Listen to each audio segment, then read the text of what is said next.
Hello again, everyone, and welcome to another edition of Greens and Blues.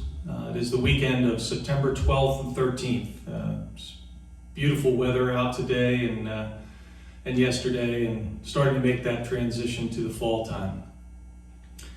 You know, in our series, we've highlighted the work of many artists of American popular music over the last 50 years, and much of that is grounded in the style of music that was developed in the American South in the late 19th century. Of course, I'm referring to the blues.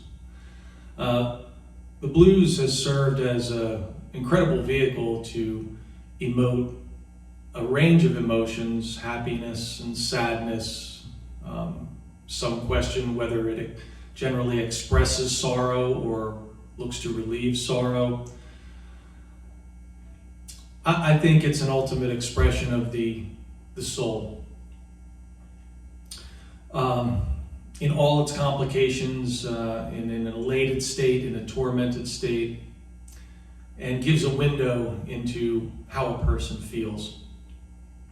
And I can think of no better way to express the work that I've tried to do in these sessions as trying to provide a window into my own soul and hopefully help you find a window into yours.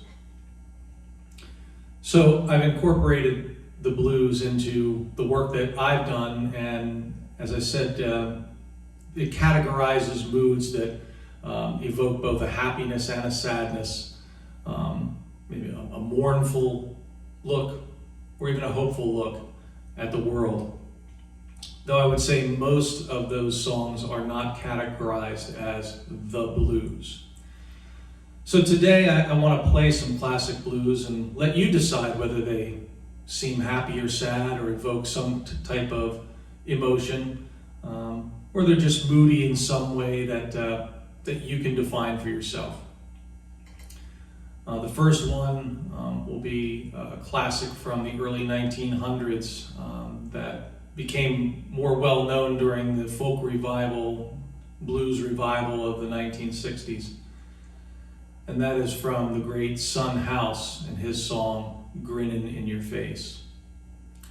Second one is a song that I don't believe was ever recorded in the studio, but the live version I've always found very haunting and beautiful.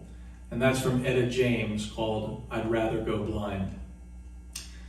And the last one will be coming from a time when the blues was being mixed with other genres, in this case by a master of that era, Ray Charles, the late great Ray Charles, who brought together the blues and gospel and created something new called rhythm and blues. And this song is one of my favorites of his, called I Don't Need No Doctor. So I hope you enjoy the songs and get a little further insight into the blues.